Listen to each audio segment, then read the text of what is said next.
Europe 1, 7h56, Thomas Soto. Il était l'élégance, à jamais le pionnier, comme le titrait samedi l'équipe, qui lui a consacré une magnifique. Ce matin, Danny Cohn-Bendit a choisi de rendre hommage à Raymond Kopa. Bonjour Danny.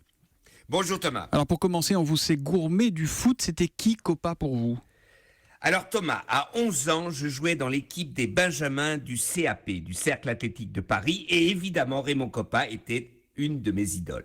Moi, le petit apatride, je découvrais de plus cette émigration polonaise qui a peuplé les mines de charbon du nord de la France. Kopa Kopaszewski, ce fils de mineur d'origine polonaise, né français grâce à la loi du sol. Kopa, c'est donc mon enfance avec le Stade de Reims, cette formidable finale Real-Reims 4-3 de la Ligue des Champions de l'époque, et bien entendu, la formidable épopée suédoise de 1958. Bref, le petit Danny en culotte courte rêvait foot, et Raymond Kopa hantait mes rêves. C'était dans les studios d'Europe 1, 30 ans plus tard, en 1984, devenu consultant foot, je l'ai rencontré pour la première fois, réalisant ainsi un rêve de gosse. Il a été le premier Français Ballon d'Or, c'était en 58 précisément. Il était l'image de la France, disent certains, et ça a d'ailleurs donné lieu à quelques récupérations politiques ce week-end, Danny.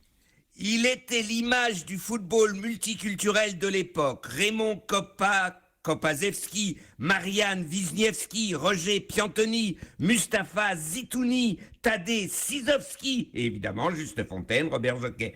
Bref, les dignes prédécesseurs de la France bec, blanc, beurre, le foot a toujours été à l'image de la France réelle, multiculturelle.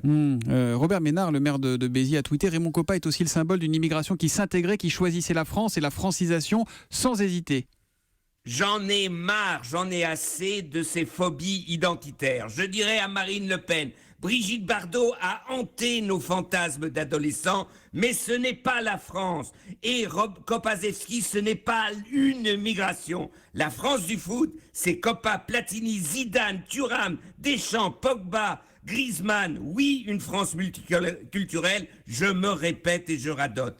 À tous ceux qui veulent comprendre la France, ce qu'incarne la France, je conseille de lire le dernier livre de Raphaël Glucksmann, Notre France, dire et aimer ce que nous sommes, à Larry Édition, savoir ce que nous sommes et non pas s'inventer une France anxieuse, identitaire, qui a peur de l'avenir. L'hommage de Danny Cohn-Bendit à Raymond Kopa, il avait 85 ans, ses obsèques seront célébrées mercredi à 14h30, ça se passera en la cathédrale Saint-Maurice à Angers. À demain matin, Danny. À demain Thomas, ciao ciao.